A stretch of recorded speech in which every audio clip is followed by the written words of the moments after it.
Yes. Okay.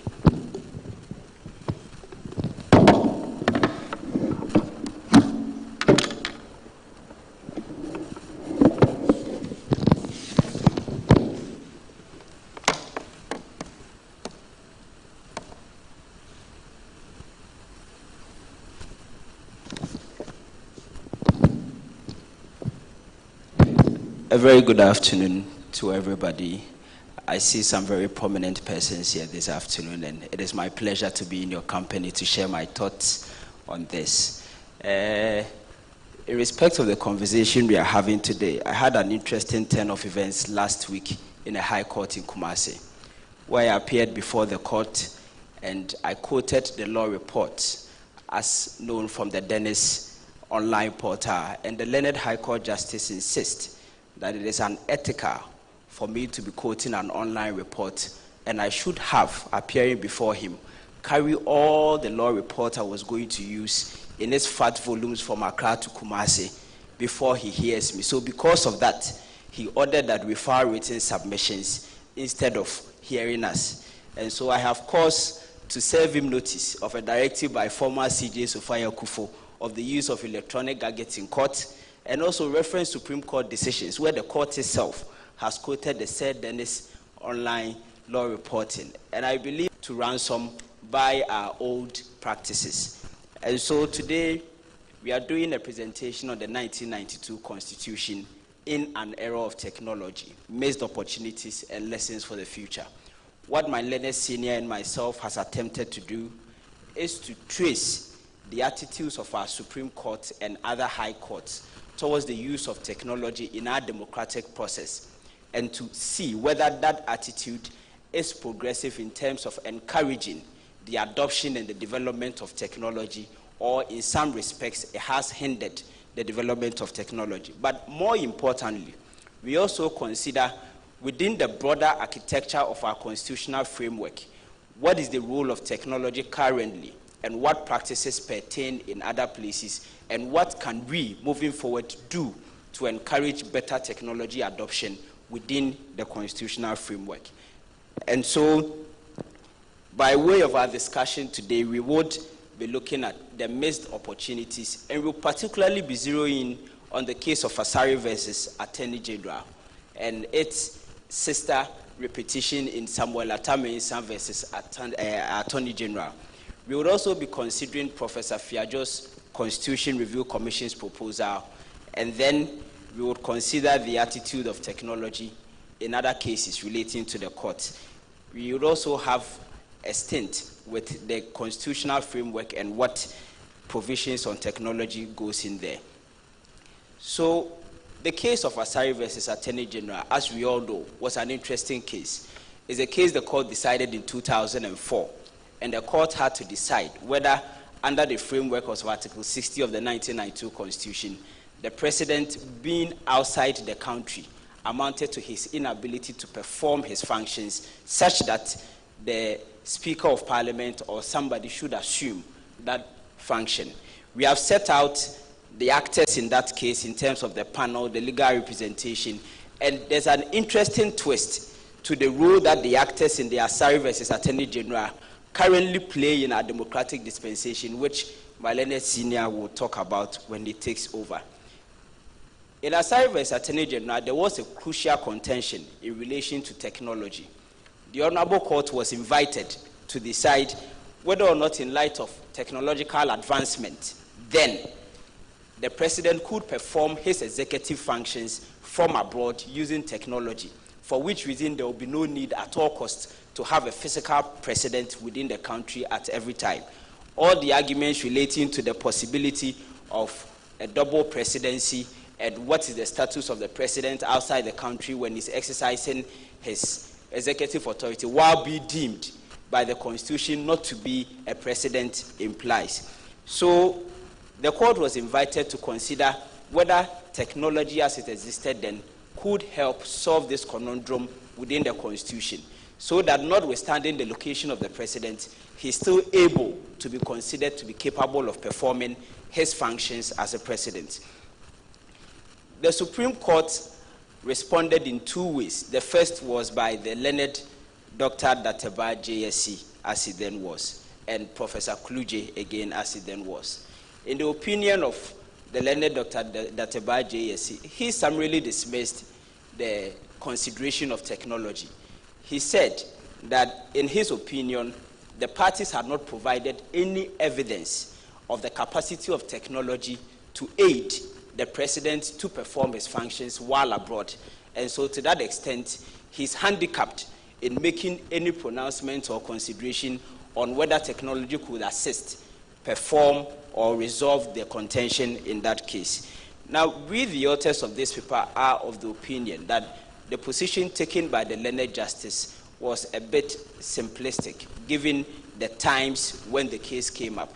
Because while the court, as the court said, had not been provided with any evidence in respect of technological capacity, in other respects, the court had cause to direct Parliament to take certain steps to resolve some issues that were pertaining. So we think that if the court was so minded then to be progressive in respect of taking technology as capable of resolving the contention, it could have, as it were, ordered or required the evidence that it needed to be able to reach the conclusions it wanted to reach. And so it was more or less evading or avoiding the question of whether or not technology could help resolve. But the more crucial position of the court in this case came from Professor Kluje, who made two assumptions in his decision.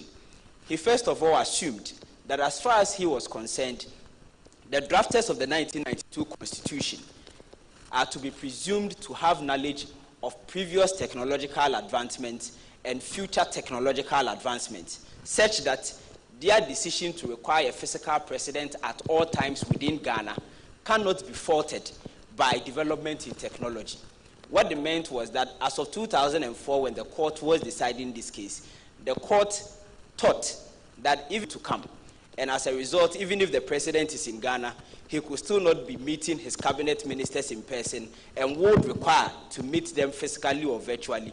The drafters of the 1992 Constitution were to be assumed to know that, and therefore technology still would play no role as far as resolving the issue of whether he was away was concerned. But more crucially, the learned Professor Kluje described technology in some ways, otherwise remedy what he described as the slow, ineffective judicial process that we had. And the contrast is very stark, that just 2 years before, the court was lauding technology, and just 2 years after that, the court, we think that the position of the court on that score, which again reflects the attitude that we are talking about in terms of progressiveness, was not very progressive. The court, in support of his position, cited the War of Gulf of Guinea, suggesting that at the time the same technology was used to disrupt communications by command use of technology, but rather with the security of the technology that is employed in our modern constitutionalism, which we felt that the only way for us to build secure systems then would have been to employ technology in the first place, so that we could build on the systems that we develop to make them more technology altogether, as was suggested. Then how do we develop the technology when we don't, as it were, engage with it in the first place? So the attitude of the court, as demonstrated in the Asari versus Attorney General, was to first of all avoid deciding the contentious or vexed question of whether technology could help resolve and aid the president in the exercise of his executive functions outside the country. But second, and more crucially, to sort of cast technology in a light that did not make it even relevant for state actors to develop it in terms of our rule. The decision in Asari versus Attorney General reared its head again in 2015. That is about 13 or 12 years after the initial position of the court in Asari versus Attorney General, in the case of Samuel Atamensa versus Attorney General. In this case, of the president, after the president and vice president had traveled. And so the court was asked to decide whether on each occasion that the president and vice president travels, the Right Honorable Speaker has to swear the presidential oath before he can perform the functions of president. Corollary to this question was the issue of whether or not the decision in Asari versus Attorney General was rightly decided. The Attorney General then, or the lawyer acting for the Attorney General, was arguing that the decision in Asari versus Attorney General originally was not rightly decided, to the extent that he was urging the court to depart from that decision to avoid again the argument urged then, which was that there was likely to be two presidents if we go with the approach of having another person swear to the oath. We felt that on this Samuel Atta-Mensah occasion, the Supreme Court again had the opportunity to re-evaluate and reconsider its decision in Asari versus Attorney General relating to whether again technology could assist us as a nation to resolve and aid our constitutional practice. In fact, as of this time, we have traveled quite far into our 1992 Constitution dispensation, for which reason we had insisted that there should at any time be a physical president in the country, was gradually becoming something that was not so real anymore because our constitutional development had gone far. But the court, again, in keeping with its previous attitude in Asari versus Attorney General, simply avoided the question. So the relevant contention in this case was that the Attorney General was urging the court to depart. And the surprising thing was that the plaintiff in the earlier case, Professor Kweku Asari, who was urging the court to hold that in view of technological advancement, the president could perform his functions while outside the country, was in this Samuel Atta-Mensah case urging the court to enforce the decision in Asari versus Attorney General, which was that when the president is outside the country, he is unable to perform his functions, and so there should be a physical president within the country. The contrast for us is stark that in 2004, Professor Asari was vehemently arguing that when the president is outside, he's able and capable of performing his functions. He actually argued that when he's outside, he is indeed performing his functions because he meets heads of state, signs treaties, engage in bilateral agreements and all that. But in 2015, the same Professor Asari was contending on the other side that, well, since the court has decided when the president is outside, he cannot perform his functions, then the court should enforce that decision in this case.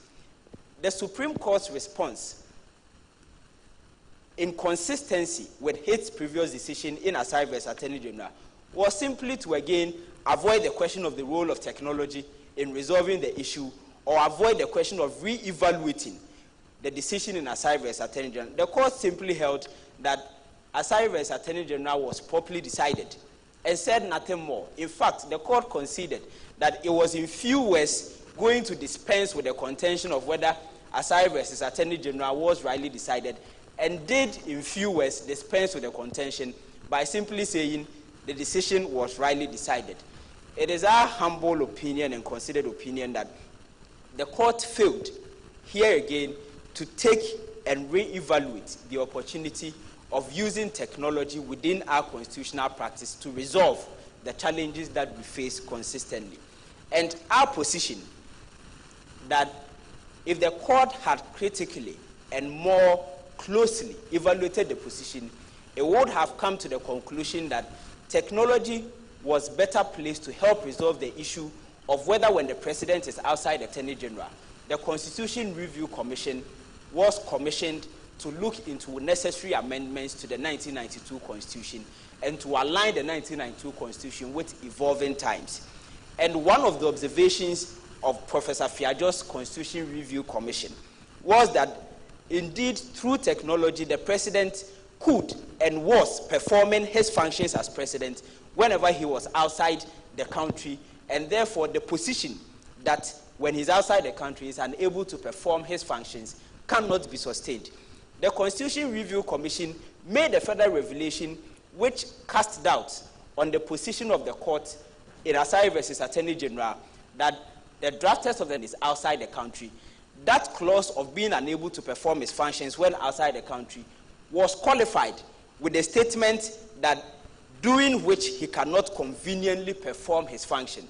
So it meant that even under those old constitutions, the president was not automatically deemed to be unable to perform his functions when he's outside the country, but he was only deemed so if by virtue of being outside the country, he could not conveniently perform his functions. By parity of reasoning, and the necessary implication would be that if being outside the country, the president could conveniently perform his functions by virtue of the availability of technology, then he could not be deemed not to be unable to perform his functions by virtue of being outside the country. And on that score, the commission proposed the removal of the absence of the president from Ghana as a basis for his inability to perform his functions. We felt that given that the recommendation had already been made and was sitting on our shelves in the books and in the reports of Professor Fiajo's committee, the court could have taken the opportunity in Asari versus Attorney General to consider this position and, as it were, reflect the general character of a constitution, that it is an aspiration and the will and hope of the people, to evolve it and say that based on the broad consultation of the Constitution Review Committee, it has come to light that indeed the broader public do think that when the president is outside the country, he is able to perform his functions, and therefore it is time to use technology deviated from its position. So the court in Chikata versus Attorney General, the fast-track High Court case, the Chief Justice, then Aqua JSC, stated unequivocally that it was ironic that in this age of globalization and technological, could you please skip to the next slide? Thank you.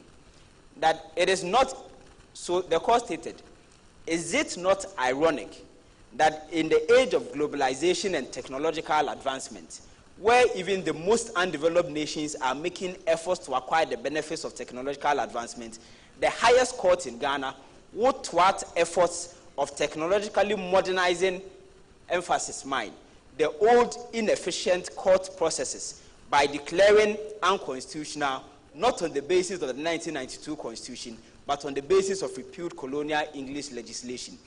This court's mandate under Article 21 and 131 is to interpret and enforce the Constitution and not the provisions of any repeal law.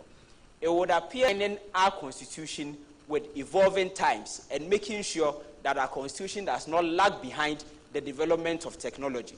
Because as we are all aware, technology fast outruns legislation. And more often than not, regardless of how the text of a legislation is, developments in technology would always go ahead of it. The courts therefore become our best bet to resolve and help align the provisions. There is another case, the Margaret Banford versus Attorney General, what is popularly known as the Guantanamo case, where the court again made comments relating to the importance of technology within the era that we currently exist in. The court alluded to the fact that we are now a global village, and as a country, we cannot deal with matters with other countries without using technology to look into their regulations, the presumption of their operations, and the state of their laws. So the court implored, could you please skip to the next slide? Kindly keep your eye on me so I don't have to be breaking to ask you to skip. Thank you very much. So the court in Margaret Banford emphasized the need for countries within this century to use technology to engage in the necessary due diligence, even on an international scale. It is on this score that we, the authors, believe that if the courts are encouraging us to use technology, even on international scales, in respect of our dealings with other nations, then how much more internally and our 1992 Constitution, the need to engage technology on that score. There's the popular case of Tufo versus Attorney General, where it has almost become often cited, and for my constitutional law students, it becomes an off-the-cuff saying. And I think every law student and every lawyer, as I know, if you wake them up from bed and ask them of the most significant quote from Tufo versus Attorney General, they would recite it off head, that the Constitution is a living organism, it embodies the hopes and aspirations of the people, and it is a living document capable of growth. And on that score, the Constitution, as the courts have consistently held, cannot be interpreted in a mechanical manner. But more importantly, the Constitution as a document contains our aspirations and hopes as a nation. And so you would find out that when you look through the Constitution, everything that is most important to the fabric of the Ghanaian society, you will find some skeletal framework within the Constitution. We have combed through the Constitution and noted that the only reference made to technology and its development within the 1992 Constitution is under the educational objectives of the directive principles of state policy. And we find this problematic to the extent that without having a skeletal framework or some aspirations in respect of the development of technology for us to aspire to within the Constitution, we tend to have a fragmented landscape in our pursuance of technological policies and developments. So when you look at the 1992 Constitution, there's first of all no national aspirations on technology, save its mention under the educational objectives under Article 43. Secondly, there's no national policy reviewed by our industry on science, technology, and innovation. There was an attempt at such a policy in 2010, but that you find various agencies of government pursuing several technological policies, and today we can count several of them. Digitalization, go to the passport office, go to the National Identification Authority, the Ministry of Communications, go to the Judicial Service, e-justice. But the question we've kept asking ourselves is that in our discrete and individual pursuance of these policies, is there a common national agenda which we can say that all these policies are feeding into to connect to, or they are being pursued on an agency level, done at the behest of the agency as and when they indicate? And when you contrast this with our educational objectives, you would understand the relevance of this. In 1992, the framers stated that there should be free basic primary education. They stated that progressively there should be free education at the secondary level, and further progressively that when possible there should be free education at the tertiary level. You would find that in the 30 years that we've been here, there have been the achievement of free basic education, there have been the achievement now of free senior high school, and so at every point when you want a reference parameters for what we are achieving and whether there's a common nexus to achieving it. And so we found out that there's a Ministry of Environment and Science and Technology. And we went into the ministry to find how it operates, only to discover that the Division of Environment has 4 subdivisions in respect of operations, yet the Division of Science and Technology has no division. It's just one division of science and technology. Meanwhile, this is the 4th industrial revolution, where we have artificial intelligence on the rise, where we have robotics on the rise, where today is Tuesday, where tomorrow we are launching ChatGPT-4, which is going to introduce the interaction of persons operating technology within our democratic constitutional practice. So there's the need for us to set some national agenda in terms of tech. This policy or this recommendation on having a national agenda again rears its head in the Constitution Review Commission's recommendation, where the commission noted, rather crucially, that there's the need for us to have a national development plan embedded as part of our Constitution. And in that national development plan, to have also a development plan on technology, so that within that national development plan, we are able to tell ourselves that these are our technological aspirations as a nation. These are the hopes we have for posterity that is going to come after us. And should any person come after this Constitution is amended, this is the blueprint we are providing them towards the pursuance of technological agenda.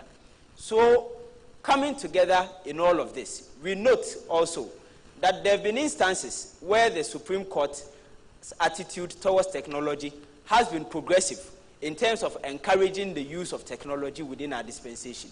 And we make reference to 2 of such cases. The case of Raphael Kubaji, where the court held that conversations taken or conversations recorded on the blind side of the other party being conversed with cannot be admitted to evidence within technology.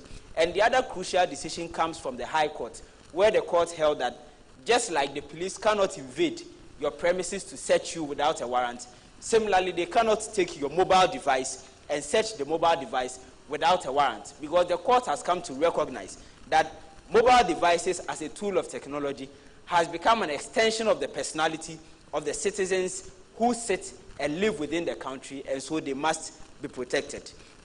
On this call, we make observations in terms of lessons moving forward. The first observation and the first lesson we draw is that whether we like it or not as a nation, technology is catching up with us. In fact, it has caught up with us. And if there's any single lesson that we ought to learn from 2019 to date, it is the fact that we can wake up one morning and will not be able to operate within our traditional means of doing things. COVID-19 taught us that today we are here, tomorrow we will be forced to dress in suits with tie, probably wearing shorts and flip-flops, and sitting behind screens to conduct high-panel meetings over the internet. And so the development of our technology infrastructure is one that we cannot be left to be done on an as and when to do basis. And so there's the need for us to develop that singular constitutional technology-driven agenda of what we want to do. It has also taught us, as I mentioned earlier, that technology would always outrun us. And so our courts, particularly the Supreme Court, ought to be ready to creatively interpret the provisions of whatever constitutional framework we have to expand its frontiers to, where possible, cover emerging and developing technologies. And it exists. Previously, documents were construed to be printed documents, but now they are construed to include electronic prints, to include any form of electronic writing, and it is that sort of interpretation and creative interpretation that would allow us to keep our constitution in line with the developing times of technology. We also recommend that it is time to perhaps revisit the recommendation by Professor Fiajo's Constitution Review Commission, particularly on the role of the president when he's outside the country, and again on the development of a national technology agenda. We are not asking our courts to give a rubber stamp approval to every case that comes before it in respect of technology, because technology, as we all recognize, has its own inherent risk. It poses data privacy risk, it poses hacking risk, it poses national cybersecurity risk, and a whole lot, which must also be checked by the same court.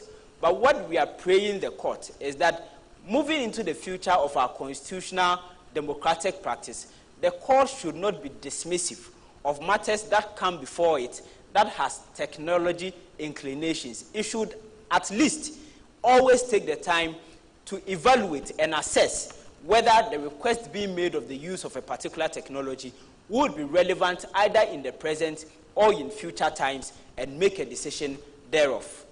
In conclusion, we are asking that the 1992 Constitution has often been said to be a political document that has kept us stable given our previous history of political instability. The Professor Fiajo's committee said that it was now time to throw it into a developmental constitution, and we strongly believe that in that transition from a political document to a developmental constitution, technology would become one of the strongest pillars in making sure that the future of the constitution is secured and that its use within our modern democratic practice is sustained. On this call, I am grateful for your attention. I thank you very much for the opportunity, and we hope and trust that moving forward, technology will take the central role that it ought to take in our constitutional dispensation. Thank you very much.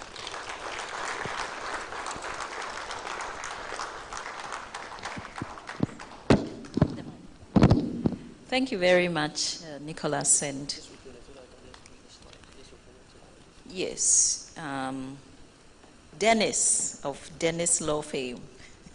Would you like to make a few remarks now? Yes. If I do not make the remarks, it will appear I'm not part of this presentation. Is it not? Now, the aspect that I intend to take on, especially with regards to our students, is that in terms of Asari versus AG, it takes me back to the classroom again. The simple understanding of it is this. The course position is that if the president of Ghana, Cote d'Ivoire, by reason of our constitutional structure, they cannot act as the president of Ghana.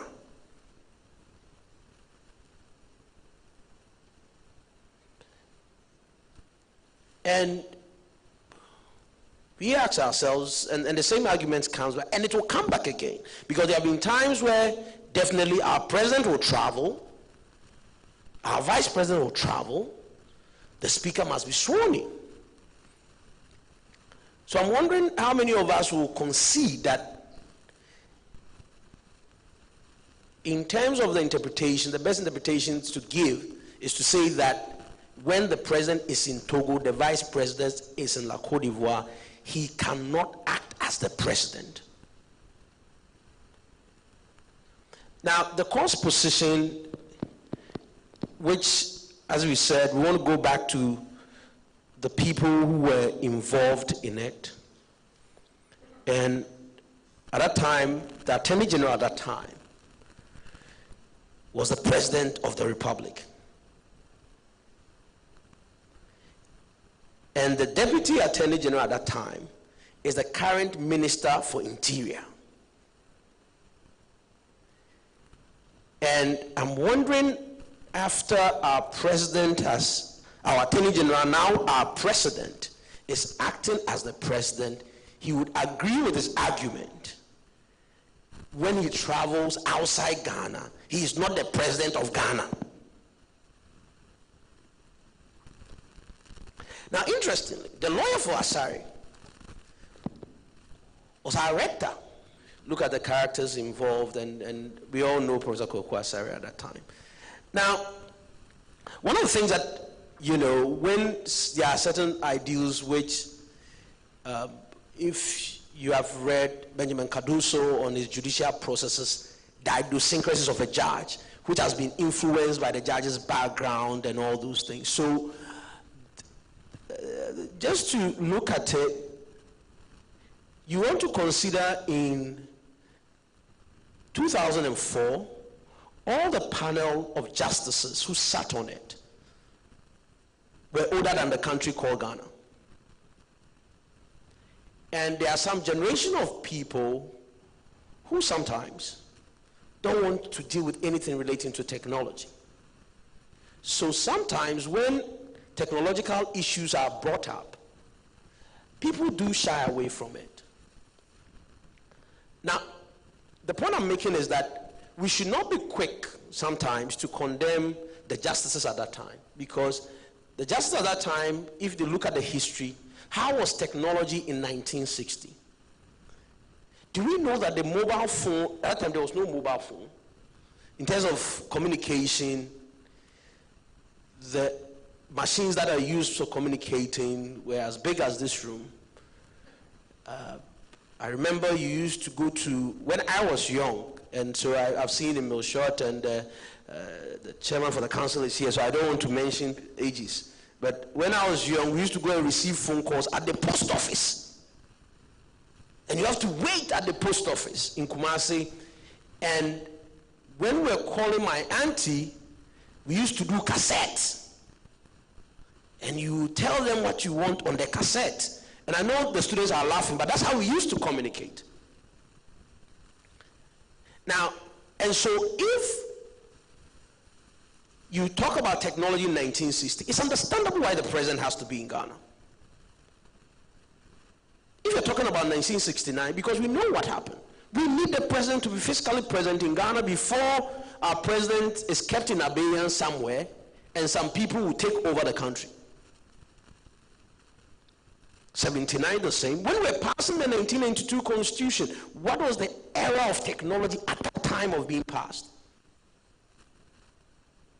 And so we also think that in terms of looking at this decision, you also need to consider the time that it was made, to understand the idiosyncrasies of the justices, and be sometimes charitable and say that maybe they were not far-fetched. The dynamics and where they looked at it, to the extent that if somebody died in the 80s and you wake them up and you tell them that now you can actually have a face-to-face conversation with your grandfather or your grandmother living in another country, they will be shocked and amazed. And so you see the character, and it's very important to pay attention to the time that those decisions were made. Now, Professor Justice Akwa, who was a CJ, was those individuals who felt that technology argument should be, because he sided with he agreed with the majority. It was a unanimous decision, and I agreed with the majority. But when we come to Chikata as Attorney General, Akwa, at that time, it really was the Justice, CJ, and Akwa was part of the majority. And Akwa made argument in favor of the reasons why he thinks that the Fast Track High Court is not a new creature, but is just a court that has been the division set up to use technological means to ensure that when Justice Redu launched the Fast Track High Court, he said that he wanted the decision of the court to start and end within 6 months. As in whether we can achieve it is another matter. Or to argue strongly for why Fast Track High Court has to stand, and it's just a court that has been renamed based on technology. So in one breath, we think that, and that is an advocacy, and then you find yourself when you also become an advocate, which you are not, depending on where you stand, your argument will change sometimes, including myself. So the president argued for technology in Chikata, but with regards to whether or not the president was unable to act in Asari as Attorney General, the president felt that the proper approach was what the speaker did, was to be sworn in at every point in time. Now, if you go and look at, so back again, it's 2002, and 2002 they were arguing feverishly for technology. Now, let's look at the Samwata Mensah case. And I want you to pay attention to the time. But in 2015, mobile phones have changed and technology has been improved. And we think that, the court should not have just decided not to answer the question of technology on whether or not the president is able to act when he's outside the country. Bearing in mind that, and I understand, I've seen a member of that parliament is here with us. And I could understand why Honorable Doaja was tired.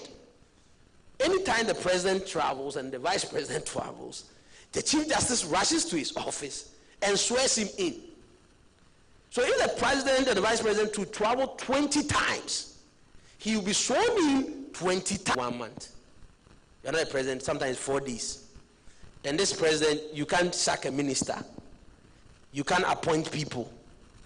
You are just holding on to being a president. And the president outside can actually get his executive secretary to write letters.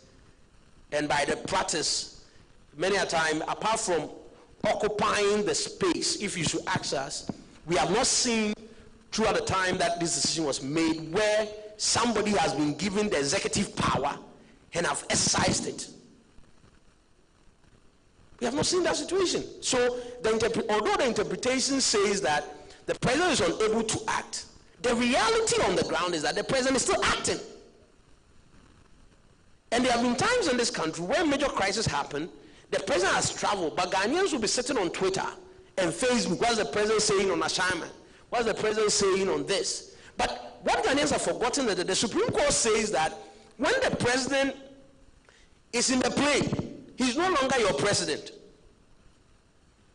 He's unable to act as your president. And so, if you want to stretch it, then when the president is out, the vice president is out, and the speaker, can the speaker sack a minister? Is it possible that the speaker can sack a minister, or the speaker can issue a deportation order? Because legally speaking, Once he has been sworn in as a president, he is your president. So I hope one day, the absurdity of some of the situations where we have created for ourselves is the danger if